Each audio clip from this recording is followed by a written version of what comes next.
Doctor Manmohan Singh को वित्त मंत्री बनाया गया तो पूरा देश हैरान था। आरबीआई का गवर्नर रह चुके मनमोहन सिंह तब यूजीसी के चेयरमैन थे। उनके वित्त मंत्री बनने की कहानी बेहद दिलचस्प है। आइए आपको दिखाते हैं आधी रात का एक फोन कॉल और मनमोहन के वित्त मंत्री बनने की कहानी।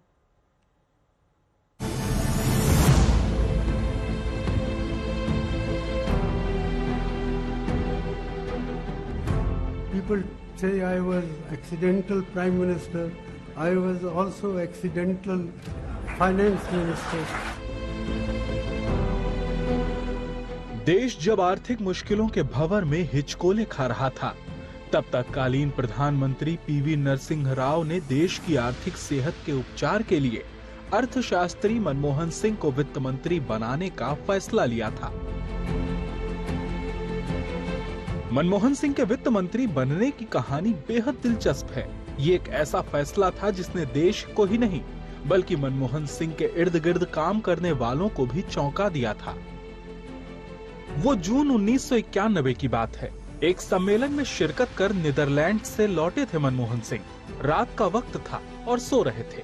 तभी नरसिंह राव के करीबी पीसी अलेक्जेंडर का फोन उनके दामाद के पास आया और उन्हें जगाने के लिए कहा गया। थोड़ी देर बाद ही पीसी अलेक्जेंडर की मनमोहन सिंह से मुलाकात होती है। अलेक्जेंडर उन्हें बताते हैं कि नरसिंह राव के मन में क्या चल रहा है, लेकिन मनमोहन सिंह ने इसे गंभीरता से नहीं लिया और बतौर यूजीसी चेयरमैन दफ्तर जाने का सिलसिला जारी रखा। लेकिन पीवी नरसिंह राव अपने फैसले पर अडिग थे।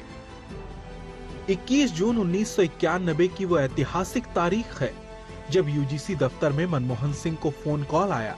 उन्हें कहा गया कि घर जाएं, कपड़े बदलें और शपथ ग्रहण समारोह में आ जाएं। मनमोहन सिंह के मुताबिक शपथ ग्रहण में उन्हें देखकर हर कोई हैरान था। मंत्रिमंडल का बंटवारा तो बाद में हुआ, लेकिन नरसिंह राव ने उन्हें सीधे बता दिया था कि वो वित्त मंत्री बनने जा रहे हैं। मनमोहन सिंह की बेटी दमन सिंह की किताब स्ट्रिक्टल पर्सनल मनमोहन एंड गुरु शरण में पूरे वाक्य का जिक्र है। आज तक ब्यूरो।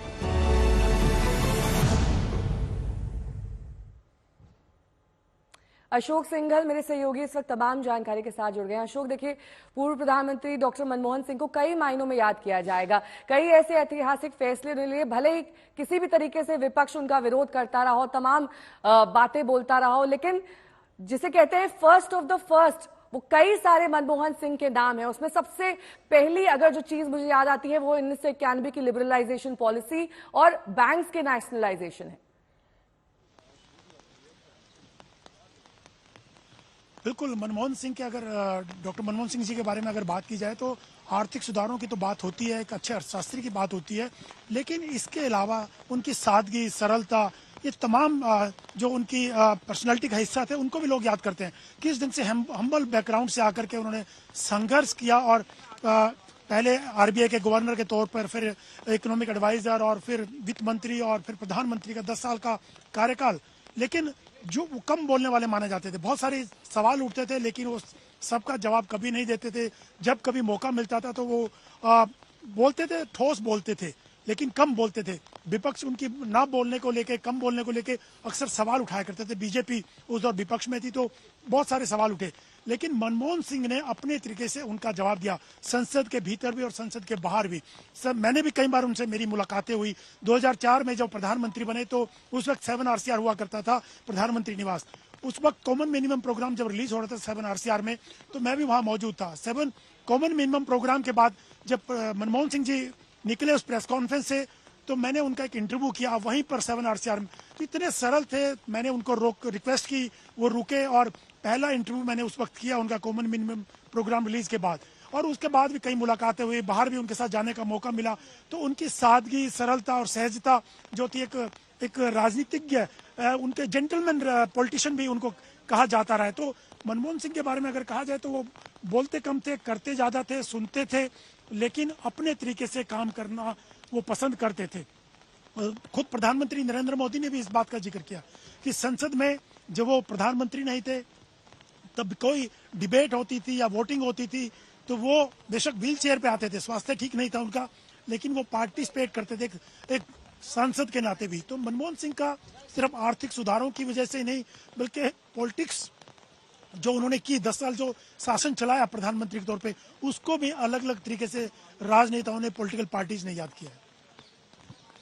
ठीक है, मैं लौटूंगी आपके पास। इस बीच तमाम वो अहम बातें जो मनमोहन सिंह से जुड़ी हुई हैं वो हम आपको दिखा रहे हैं, और साथ ही ये भी बताने की कोशिश है यहाँ पर कि कई मायनों में वो अन्य पूर्व प्रधानमंत्रियों से जुदा थे। भले ही कितना भी विपक्ष उनका आलोचना करे, लेकिन जब मनमोहन सिंह के कल निधन की खबर आई तो सत्ता पक्ष, विपक्ष, तमाम जो दिग्गज नेता हैं जो उनके साथ जुड़े रहे, जो मंत्री उनके साथ काम कर चुके हैं, उनमें शोक की लहर दौड़ गई। देखिए, बहुत ही एक हृदयविदारक घटना है। डॉक्टर मनमोहन सिंह जी, देश के पूर्व प्रधानमंत्री, वो हमारे बीच में नहीं रहे।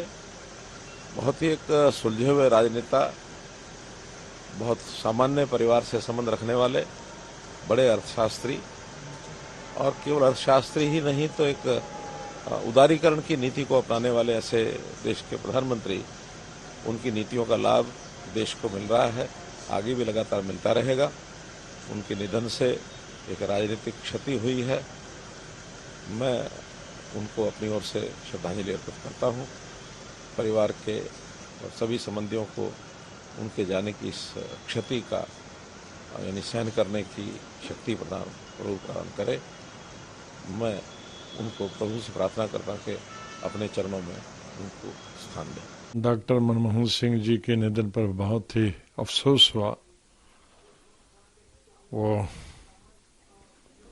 मेरे ख्याल में देश के पहले प्रधानमंत्री थे जो इकोनॉमिस्ट, और उनकी छाप पूरी दुनिया में पड़ी। उनके इकोनॉमिक लिबरलाइजेशन के लिए, जिससे हिंदुस्तान का इकोनॉमिक नक्शा ही बदल गया। आज उनके क्रिटिक भी उनकी तारीफ करते हैं।